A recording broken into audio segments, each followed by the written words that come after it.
Hey guys, welcome back to my channel. Well, you might notice behind me that the garden is looking very empty and different to what it usually looks like. So what is happening is that we have bought a new house, which is really exciting.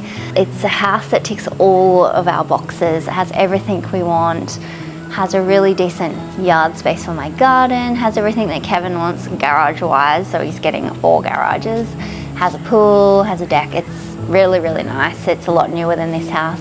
And as much as we've loved living in this house for the last 3 years, and I've absolutely loved having my garden here, we've been searching for a new house for the past 12 months. So this has been a long time coming and we've had to be very patient. So it is a bittersweet to say goodbye to this garden because I've put so much work into it and so much love and care. And there's been many ups and downs. There's been dealing with pests, rats eating all my corn, possums, grasshoppers, mealybugs, you name it. But there's also been some amazing times where I've harvested massive onions, lots of potatoes, lots of tomatoes, and it's been so much fun. I've learnt so much. So I've really enjoyed this garden. But we're actually going to leave the garden beds here for the new owners to enjoy, and I'm going to start a whole new garden section at my new place. So I'll show you that, where I'm going to lay it all out and everything when I head over there. But first I need to pick the last of the summer harvest from this garden, and there's quite a lot to pick, so let's go and have a look. These San Marzano and Classic Roma tomatoes have been producing like crazy. I have to keep giving them away to family and friends because I can't keep up with the amount that I am picking every day. I've been freezing a bunch too so that I can make a tomato relish and hopefully try to make some pasta sauce. I've never made that before, so I'm a bit nervous, but I really want to get into preserving all the excess amounts of vegetables that I've been growing. Some of these San Marzanos had this weird bulb black thing on the bottom of them, so if anyone knows what they are, I would love to know, so please let me know in the comments below.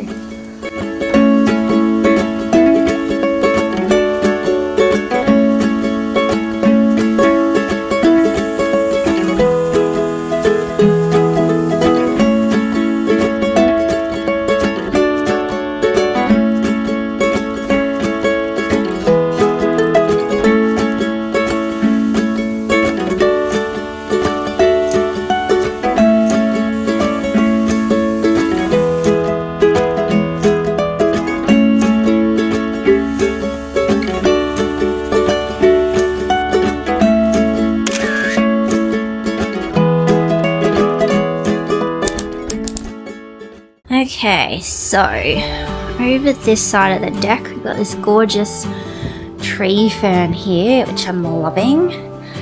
And then as you walk down the stairs over this side of the house, we have a nice garden here with a little pond in the back here, which is nice, so the wildlife can have some water to drink.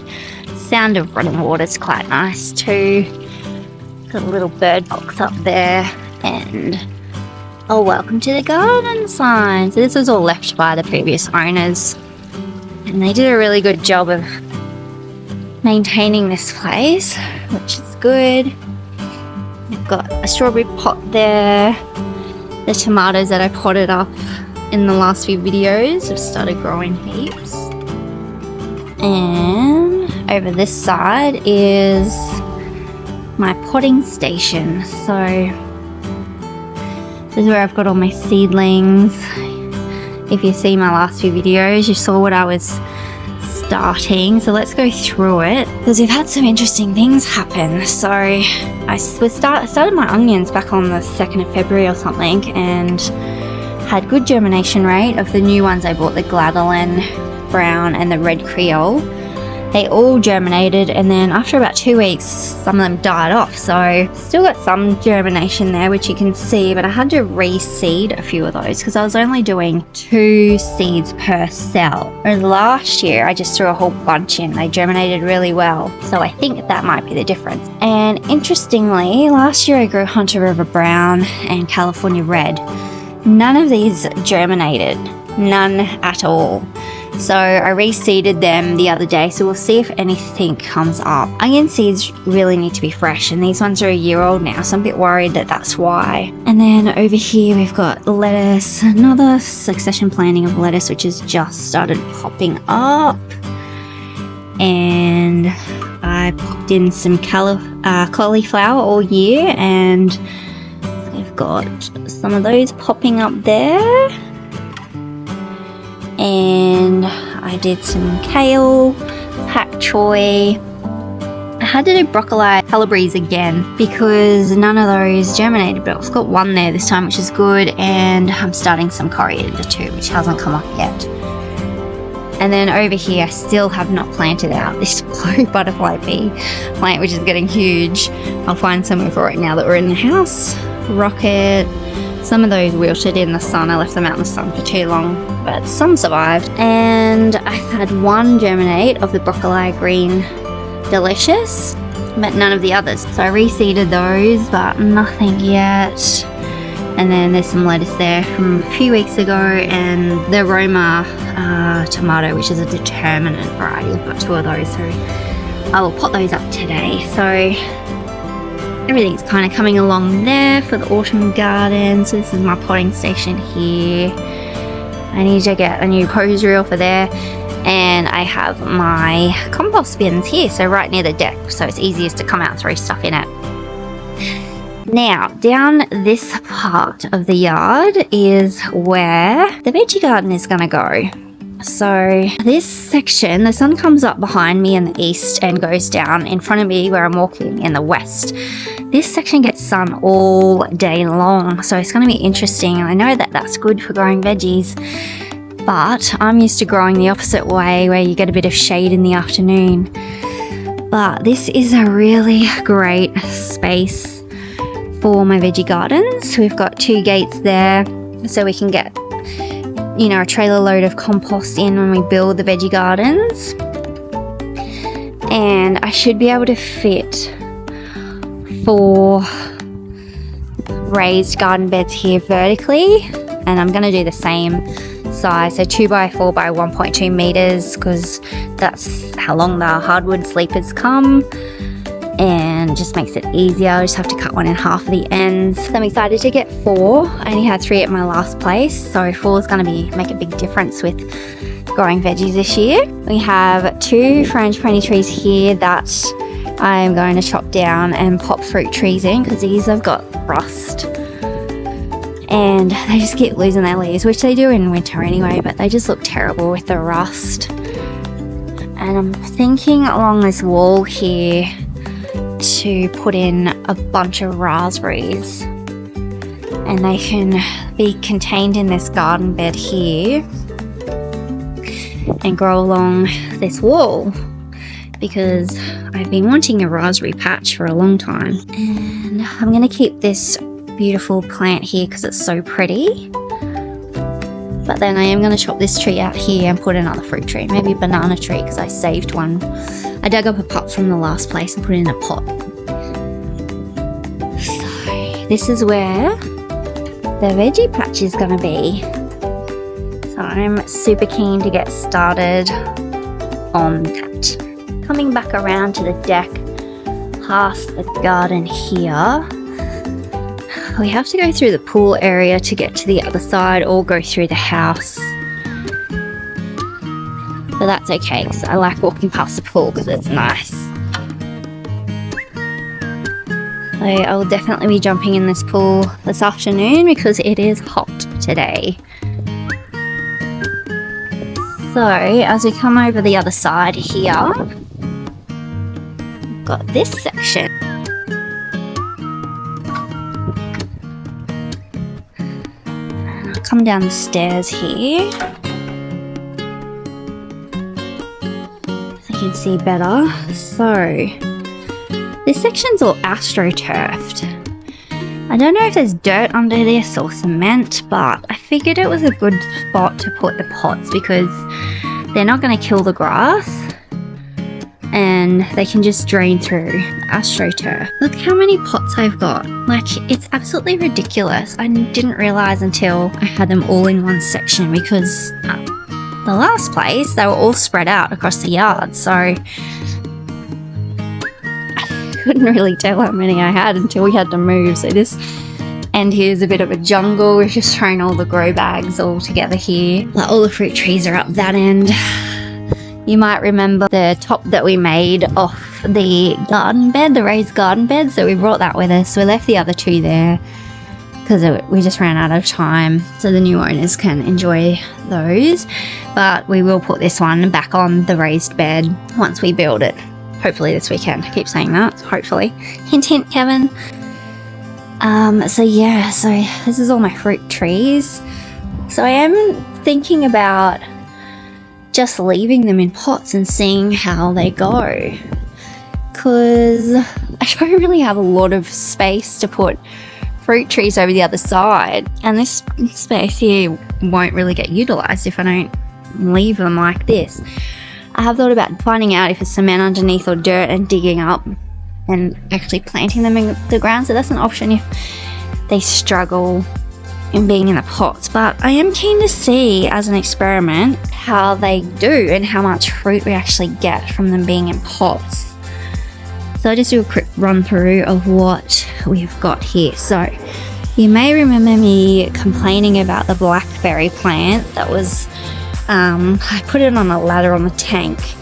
It didn't really get much sun, and I usually forgot to water it because it was over the other side. Here it is in full sun, and I'm watering out here every day because it's so hot, and this thing is looking very lush and beautiful. So I might finally get some blackberries off this, which I'm excited about because it's 2 years old now and I haven't got one yet. So excited for that. Now she's got some flowers. This is my Anna apple tree here, which apparently is self-pollinating. That's quite big now, so I'll give it a prune. I am in the process of fertilizing all these pots. So these 4 pots here, I have done 5 pots I've done already with chicken manure, worm castings and rooster booster, just to give them a nice feed because it's probably been a while since I fertilized them last. This is my tangelo tree, which is looking really healthy. These all came in the trailer, by the way, so they were getting blown around. They looked a bit sick the first day or two, but they've come good now. And we've only had this plant 6 months, and it's got some nice fruit on there. I think there's 3 or 4 tangelos, so it's looking really healthy, this plant. This is the purple finger lime, which I really don't like this plant because it's so spiky. Every time I walk past it, it spikes me. And I'm not actually a fan of finger lime anyway. This is Kevin's. He loves finger lime, so I might just put this out of the way so I don't keep getting spiked. This is a red papaya or pawpaw tree that it had mealybugs all over it, so I just cut the top off before we moved because I didn't want to bring mealybugs here. And I fertilized it, and I just noticed today there is tiny little growth happening there, so that one will survive, thank goodness. I was a bit worried. I dug up a banana pot from our banana trees. That never gave us any fruit, so I am watering and fertilizing this like crazy because I want some bananas. And I'll probably plant this in the ground over the other side, but I'll just let it come good in this little pot after its traumatic trip. Over here we have all the blueberries. These are doing really well. I've actually got some blueberries on it. And there, can you see those? So that one's still fruiting, so I've got 6 blueberries in pots. These need fertilizing with some azalea mix, something acidic. So I'll try and get to those today. They're doing really well. And I will leave those in pots because they do better in pots than in the ground. This is my sunset super dwarf sunset peach, which it did have a flower on it last spring. The possums ate it, so I haven't had any fruit off this yet, but apparently they stay really small, so excited to see that next spring in about 6 months time. Here's my dragon fruit, which is starting to get tall and hang over. I've got more cuttings to pop into this pot here because 2 of those died. And then I've got my fig cuttings. 2 of them there, which are doing well. I'll pop those up into bigger pots. My mulberry cutting that I brought with me from the other massive tree I had. It's got some berries on there. My raspberry plant, which hopefully will go out in the garden where I said before, that is fruiting now. So you can see the little fruit starting to form there. So I've already had heaps off it already and it's been really cool. My white mulberry tree that I purchased recently. Try and find a home for that. Not sure if I'll keep it in a pot or put it in the ground. Another fig tree. This mango tree was always covered because the possums loved eating the leaves off it, but that is looking really healthy now that it's been uncovered and getting full sun. I'll probably pop that in the front, in the ground. My peach tree that I've had in a pot for probably 6 to 9 months. I was looking a bit mangled because that one was covered as well because the possums just ate it. But it's definitely getting bigger. I'll give it a big prune and it'll come good.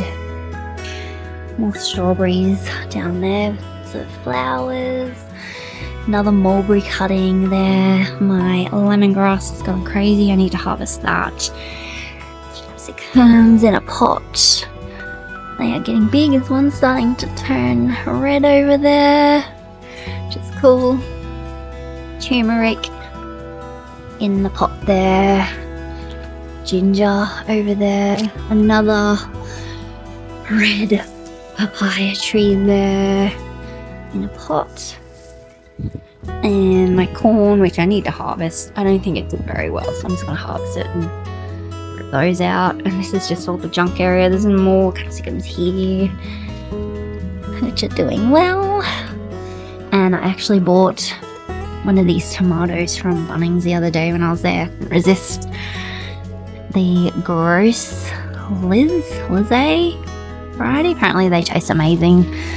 Not that I, haven't been getting crazy amounts of tomatoes already, but that'll be nice. And this is the last the tomatoes I had the old place, so that's pretty much it now. So that's it. And just over here we've just got a few little bits and pieces. More strawberries, some herbs, things, some flowers, empty pots. So I really got to sort this area out, get it all looking good and organized. So that is the fruit orchard. So let me know what you guys think of that. So thanks for watching, guys, and I hope you enjoyed this tour of my new home and my new veggie garden. We got the timber yesterday, so I'm excited to get started on building the new raised bed. So stay tuned for those videos coming very shortly. It's very windy today because there is a cyclone just off the coast of Brisbane. So this week's going to be interesting weather-wise. Hopefully we can get at least 1 or 2 garden beds made before that hits on Wednesday. But yeah, I'll see you in the next video. Bye.